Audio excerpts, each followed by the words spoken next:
اللہ جب کسی سے ناراض ہوتا ہے رزق نہیں چھینتا، آب و دانہ بند نہیں کرتا، سورج کو حکم نہیں کرتا کہ اس کے آنگن میں روشنی نہیں پھیلانی، چاند کو نہیں روکتا کہ تیری کرنیں اس کے ویڑے میں نہیں پڑنی چاہیے، بلکہ اللہ جب کسی سے ناراض ہوتا ہے سجدوں کی توفیق چھین لیتا ہے۔ سجدوں کی توفیق چھن گئی تو پھر سمجھو اللہ ناراض ہے، اللہ راضی نہیں ہے۔ اور اگر سجدوں کی توفیق نصیب ہو جائے، کسی نے واصف علی واصف مرحوم سے پوچھا تھا کہ کیسے ہمیں پتا چلے گا کہ ہماری نماز قبول ہو گئی ہے، تو انہوں نے کہا تھا ایک نماز کے بعد دوسری عطا ہو جائے تو سمجھ لو پہلی قبول ہو گئی ہے۔ تو نمازوں کا نصیب ہونا یہ اللہ کی رضا اور اللہ کی خوشنودی کی دلیل ہے، اور سجدوں کی توفیق کا چھن جانا یہ اللہ کی ناراضگی کی دلیل ہے۔ میں اور آپ دیکھیں کہ ہم کہاں کھڑے۔ دیکھیے دولت تو کفار کو بھی ملتی ہے، اللہ دولت اسے بھی دیتا ہے جس سے راضی ہے، اسے بھی دیتا ہے جس سے نہیں راضی، لیکن سجدوں کی توفیق اسے ہی دیتا ہے جس پہ وہ راضی ہے۔ تو 5 گانا نماز شعار زندگی بنا لیجئے، نماز قضا نہ ہونے پائے۔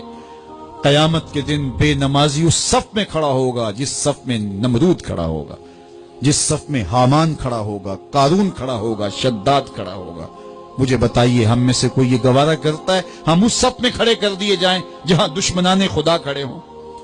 آج کوئی نماز پڑھے یا نہ پڑھے، حشر کے دن حکم ہوگا کہ اللہ کے حضور سجدہ کرو۔ ہر کوئی سجدہ کرنا چاہے گا، جو نہیں پڑھتا وہ بھی کرنا چاہے گا، لیکن بے نمازی کی کمر اکڑ جائے گی، وہ آرزو رکھنے کے باوجود سجدہ نہیں کر پائے گا۔ قرآن بتاتا ہے کچھ لوگ جہنم کو دھکیلے جا رہے ہوں گے، انہیں کچھ لوگ پوچھیں گے ما سلککم فی سقر، تم جہنم کو کیوں جا رہے ہو، کیا ہوا تمہیں؟ تو وہ جواب میں کیا کہیں گے؟ لم نک من المصلین، ہم نماز نہیں پڑھا کرتے تھے۔ سب سے پہلا حساب قیامت کے دن جو بندے سے لیا جائے گا وہ نماز کا لیا جائے گا۔ پہلا سوال بندے سے یہ ہوگا۔ یا چڑیاں بھی رب کی تسبیح بولیں اور اشرف المخلوقات سویا رہے، جب صبح کا وقت ہوتا ہے حشرات الارض بھی بلوں سے نکل کے رب کی تقدیس کے ترانے پڑھ رہے ہوتے ہیں۔ درختوں کی شاخوں پہ چڑیاں پرندے وہ بھی اللہ کی تقدیس کے ترانے پڑھ رہے ہوتے ہیں، حشرات الارض بھی اس کی تقدیس کے گیت گا رہے ہوتے ہیں، اور اشرف المخلوقات خراٹے لے رہا ہو، اس سے بڑی بد نصیبی کیا ہو سکتی ہے؟ آئیے 5 گانا نماز شعار زندگی بنا لے۔ اس مجلس میں اگر کوئی بے نمازی ہے تو آج عزم مصمم کر کے یہاں سے لوٹے کہ آج کے بعد نماز نہیں چھوڑوں گا۔ اور اگر آپ 5 گانا نماز کی عادت رکھتے ہیں تو آپ کو مبارک ہو، لیکن یہ عزم کر کے جائیے اپنے گھروں میں، اپنے اعزاء و اقرباء اور اپنے دوستوں میں اس زور سے تلقین اور تاکید کریں گے نماز کی کہ وہ پکے نمازی بن جائیں گے۔ بندہ بندگی سے سجتا ہے، زندگی آمد برائے بندگی، زندگی بے بندگی شرمندگی۔ اگر زندگی میں بندگی نہیں تو زندگی کے پلے ہے کیا؟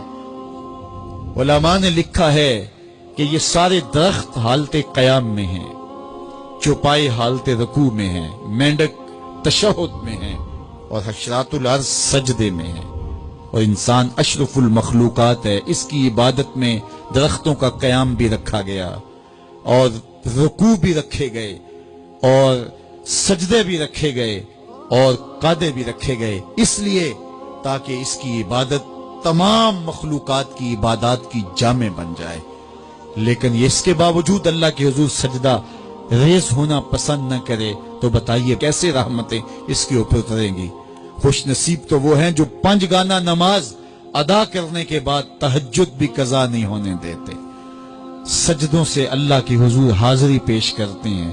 سب سے زیادہ بندہ اللہ کے اس وقت قریب ہوتا ہے جب سجدے میں سر رکھا ہوا ہوتا ہے۔ انسان کے اشرف اعضاء اس کے سر میں ہیں، بولنے کی قوت زبان سر میں، دیکھنے کی قوت آنکھیں سر میں، سونگنے کی قوت ناک سر میں، چکھنے کی قوت زبان سر میں، سننے کی قوت کان سر میں، سوچنے کی قوت دماغ سر میں، اور سر مالک کے در پہ۔ ناک بھی رگڑ رہا ہے، پیشانی بھی رگڑ رہا ہے، اور زبان سے کیا کہہ رہا ہے؟ سبحان ربی الاعلی، مالک مجھ سے نیچے کوئی نہیں، تیرے سے بالا کوئی نہیں۔ انسان کو بندگی کا ذوق جب نصیب ہو جاتا ہے، جب اس کے حضور بندہ جھکنے لگ جاتا ہے تو پھر وہ کسی کے آگے نہیں جھکتا۔ وہ ایک سجدہ جسے تو گراں سمجھتا ہے 1000 سجدے سے آدمی کو دیتا ہے نجات۔